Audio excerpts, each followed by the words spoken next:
धमाकों की आवाज सुनाई दी है। जैसलमेर से जानकारी, जहां पर एक साथ 4 धमाकों की आवाज सुनाई दी है। बड़ी खबर, ये 2 बड़ी खबर एक बार फिर से यही बता रही है जिस चीज को लेकर हम डिस्कशन कर रहे थे। कोई समय सीमा नहीं है, कोई इंटेंशन सिर्फ और सिर्फ पाकिस्तान का ये है कि वो अपनी असलियत बार बार बताता रहे, या फिर कहीं ना कहीं उसके हाथ से ही कंट्रोल अब बाहर हो चुका है, वो एक्टिंग भी नहीं कर पा रहा इस सीज़फायर को फॉलो करने की।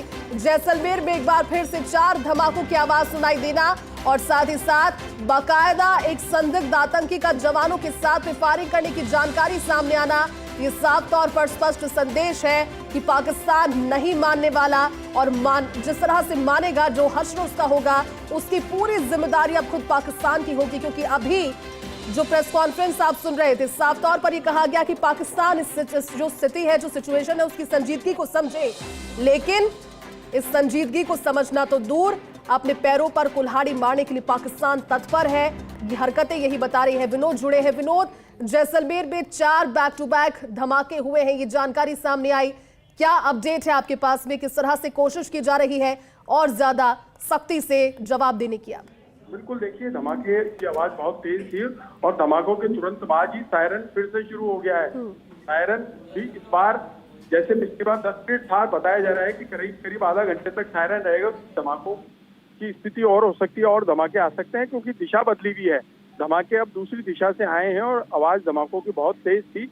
और अभी थोड़ी देर पहले ही भारत ने बिल्कुल साफ किया था कि सेना को सतर्क दिया गया है, कठोरतम कार्रवाई करने के आदेश दिए गए हैं। तो कहीं ना कहीं पाकिस्तान अपनी नापाक हरकत से बाज नहीं आ रहा है। देखिए, ये प्रेस कॉन्फ्रेंस के आधे घंटे के भीतर 4 धमाकों की आवाज इस बात को जाहिर करती है कि कायर पाकिस्तान अपनी नापाक हरकतों से बाज नहीं आ रहा है। और जैसलमेर में 9 बजे भी, देखिए, 9 बजे भी 5 से 6 धमाके हुए थे, उसके बाद अब फिर धमाके हुए हैं। और मैं फिर से कहूंगा कि बीती रात जो रात को 2 बजे से और 4:30 बजे के बीच मिसाइल दागने की कोशिशें की गई थी, आज फिर से उन्हीं चीजों को कहीं अंजाम न दिया जाए, इसलिए सेना सतर्क है और तमाम सायरन बज चुके हैं। और अब फिर से देखिए, एक आध जगह जहाँ हल्की सी लाइटिंग दिख रही थी, वहां गश्त के दौरान सभी लाइटें फिर से बंद कराई जा रही हैं। और यहाँ भी मीडिया को भी साफ तौर पर कहा गया है कि अगर आप रात को छत पर हैं या किसी प्रकार की कोई कार्रवाई है तो लाइट नहीं जलाई जाएगी। और धमाकों को लेकर के सतर्कता बरती जा रही है। फिर से सायरन के साथ ही शहर में गश्त शुरू हो गई है, मुनादी की जा रही है, लोग घरों में ही रहे। देखिए, जब धमाके की आवाज आती है तो कहीं ना कहीं लोग छतों पर आ जाते हैं, घर से बाहर निकलने की कोशिश भी करते हैं, देखते हैं कि आसपास कहाँ धमाका हुआ, आपस में बातचीत करने की भी कोशिश करते हैं। तो ऐसे में स्थानीय प्रशासन और पुलिस की गाड़ियां लगातार दौड़ रही है, उन इलाकों में दौड़ रही है जहां से आवाजें आई थी, और सभी को सतर्क रहने के निर्देश दिए गए हैं।